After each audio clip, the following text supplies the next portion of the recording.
Hello friend, trick to learn classes में आपका स्वागत है।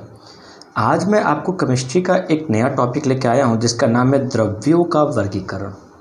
ठीक है, देखिए इस टॉपिक से पढ़ने से पहले ना हम लोगों ने पढ़ लिया था द्रव्य क्या होती है, द्रव्य की अवस्थाएं क्या होती है, और आज हमारा केमिस्ट्री में ये तीसरा टॉपिक है द्रव्यों का वर्गीकरण। अगर आपको मेरा ये वीडियो अच्छा लगे तो प्लीज़ इसको लाइक, सब्सक्राइब और शेयर करना ना भूलें ताकि ज़्यादा से ज़्यादा लोग इस वीडियो को वॉच कर सके और फ़ायदा उठा सके। ठीक है, तो आज हमारा टॉपिक है द्रव्यों का वर्गीकरण यानी कि क्लासिफिकेशन ऑफ मैटर। जो द्रव्य होते हैं ना, इनको हम लोग दो भागों में बांटते हैं। एक होता है शुद्ध पदार्थ और दूसरा क्या होता है, मिश्रण। पहला क्या होता है, शुद्ध पदार्थ, और दूसरा क्या होता है, मिश्रण होता है। ठीक है, फिर हम लोग शुद्ध पदार्थ को दो भागों में बांटते हैं। एक होता है तत्व और दूसरा होता है यौगिक। ठीक है, तत्व को इंग्लिश में हम लोग एलिमेंट कहते हैं, जबकि यौगिक को क्या कहते हैं, कंपाउंड कहते हैं।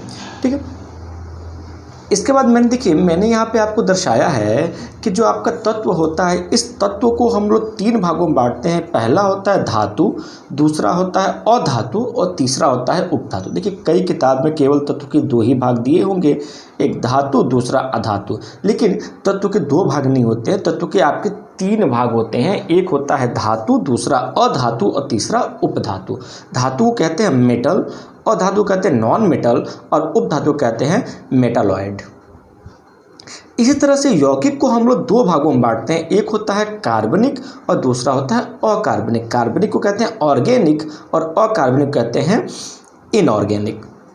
ठीक है, इसी तरह से जो मिश्रण होता है ना, इस मिश्रण को हम लोग दो भागों में बांटते हैं। एक होता है समांगी मिश्रण और दूसरा होता है विषमांगी मिश्रण। समांगी मिश्रण कहते हैं होमोजीनियस, जबकि विषमांगी मिश्रण कहते हैं हेट्रोजीनियस।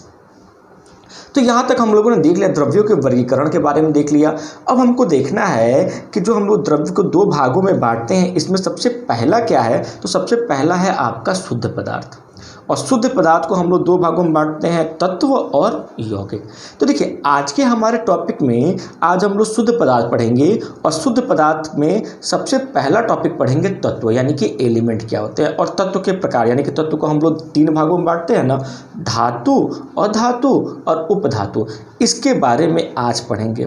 ठीक है, कल मैं आपको केमिस्ट्री का नया वीडियो लेके आऊँगा जिसमें हम लोग यौगिक के बारे में पढ़ेंगे, कंपाउंड क्या होता है, कार्बनिक और अकार्बनिक, और अगर उसमें टाइम मिल गया तो मैं आपको मिश्रण को भी बता दूंगा कि मिश्रण क्या होता है, समांगी मिश्रण क्या होता है, विषमांगी मिश्रण क्या होता है। इसके बारे में भी हम लोग कल बात कर लेंगे। ठीक है, तो अब सबसे पहले हम लोग बात करते हैं कि शुद्ध पदार्थ होता क्या है, यानी कि शुद्ध पदार्थ को इंग्लिश में लोग कहते हैं प्योर सब्सटेंस। और प्योर सब्सटेंस होता क्या है, तो देखिए लिखा क्या है कि शुद्ध पदार्थ एक ही प्रकार के कणों से मिलकर बना होता है, जैसे कागज, लकड़ी इत्यादि।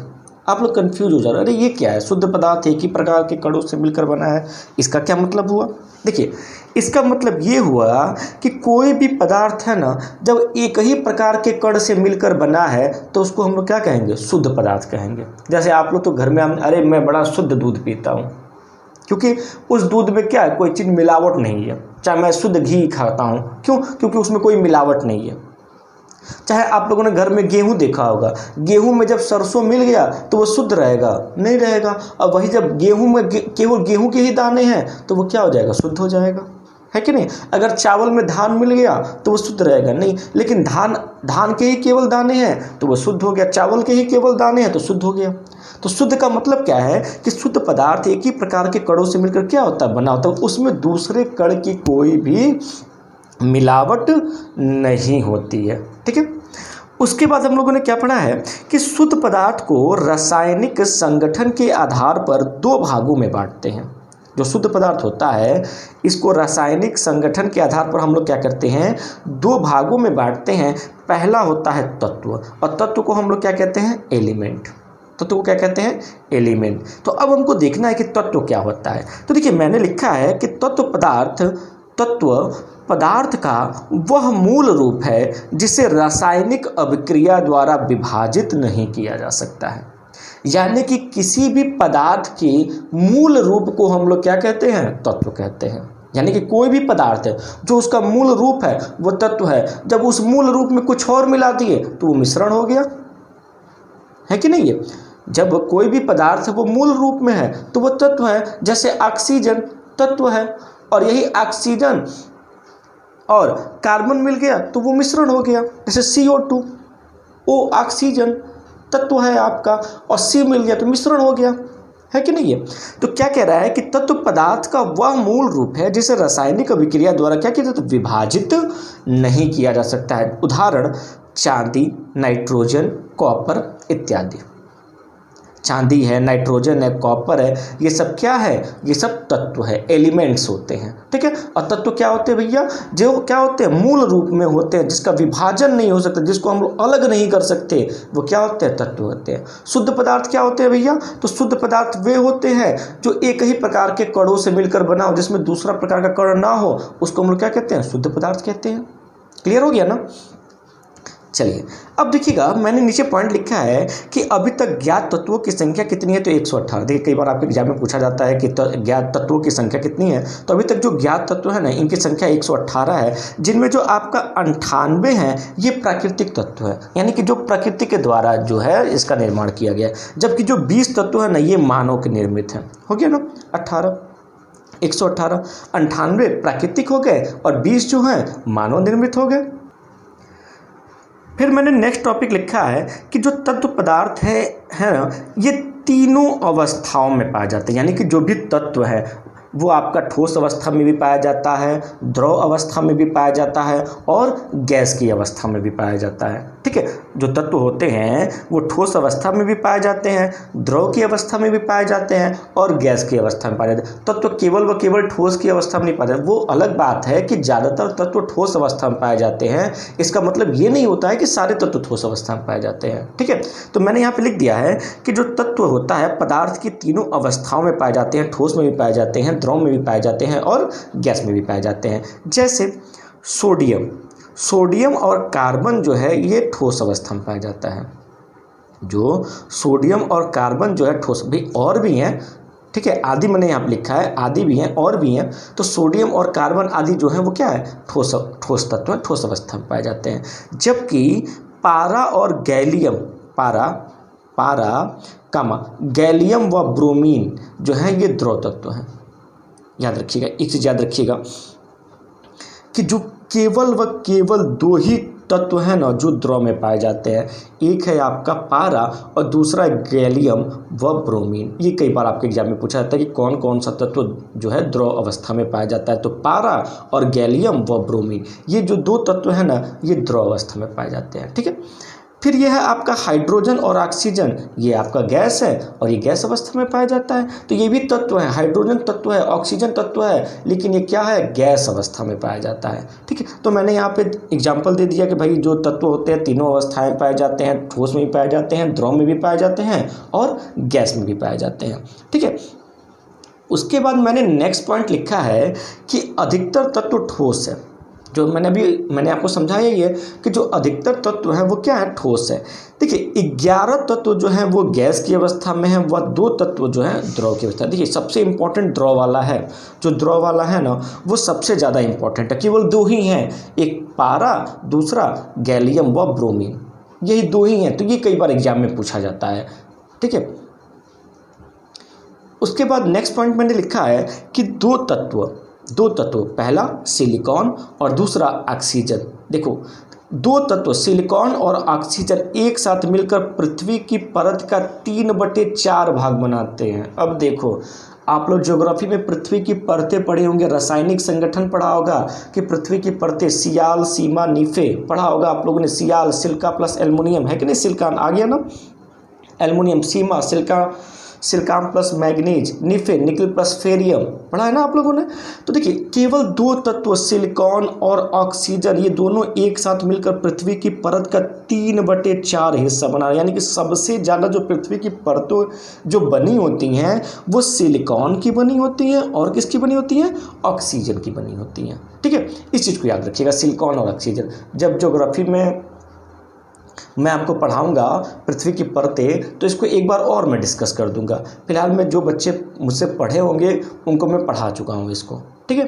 फिर मेरा नेक्स्ट पॉइंट है कि केवल 2 तत्व हाइड्रोजन तथा हीलियम ब्रह्मांड के द्रव्यमान का 99% भाग बनाते हैं। सोच लीजिए, केवल 2 तत्व, कौन कौन सा, हाइड्रोजन और हीलियम, ये ब्रह्मांड के द्रव्यमान का 99% भाग बनाते हैं। 1% अन्य तत्व आता है, ठीक है। 99% में हाइड्रोजन और हीलियम होता है और 1% क्या होता है, अन्य तत्व होता है। एक चीज़ याद रखिएगा, किसी भी तारे के निर्माण में सबसे ज़्यादा भूमिका हाइड्रोजन की होती है, हाइड्रोजन के बाद हीलियम की, फिर धूल कण, फिर अन्य तत्व आते हैं, है कि नहीं है। और कोई भी तारा कब कहलाता है, जब तक उसके नाभिक में हाइड्रोजन और हीलियम का क्या होता है, संलयन होता है, जुड़ाव होता है। हाइड्रोजन और हीलियम का संलयन होता है, जुड़ाव होता है, जिससे अपार ऊर्जा निकलती है।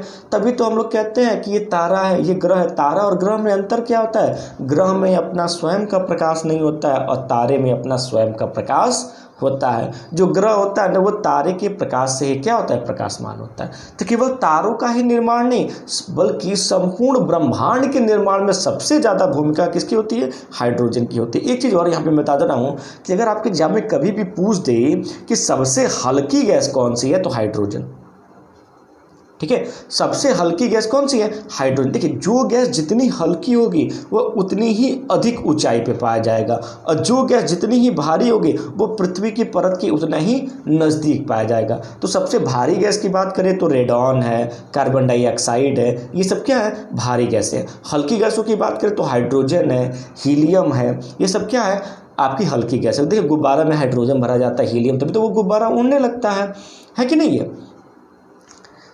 तो याद रखिएगा। अब मेरा अगला टॉपिक है तत्व का वर्गीकरण।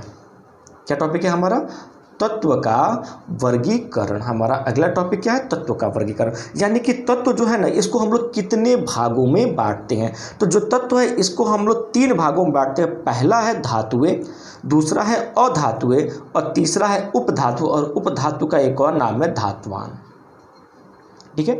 धातुएं को हम लोग कहते हैं मेटल्स, अधातुएं कहते हैं नॉन मेटल्स, और उपधातु कहते हैं मेटलॉइड, ठीक है। तो अब हम लोग सबसे पहले हम लोग बात करेंगे कि धातु क्या होता है, उसके बाद हम लोग बात करेंगे उपधातु क्या होता है, और उसके बाद हम लोग बात करेंगे धातुवान क्या होता है। तो सबसे पहले हम लोग बात करते हैं धातु। धातु के बारे में मैंने सबसे पहला पॉइंट क्या लिखा है कि धातु तत्व। देखिए, धातु हो, अधातु या उपधातु, है तो तत्व ही, है तो तत्व ही, एलिमेंट ही है कि नहीं है तो तत्व है। लेकिन इनके गुण के आधार पर हम लोगों ने क्या किया है, इसको अलग अलग कर दिया है। क्वालिटी के आधार पर हमने क्या किया, अलग अलग कर दिया।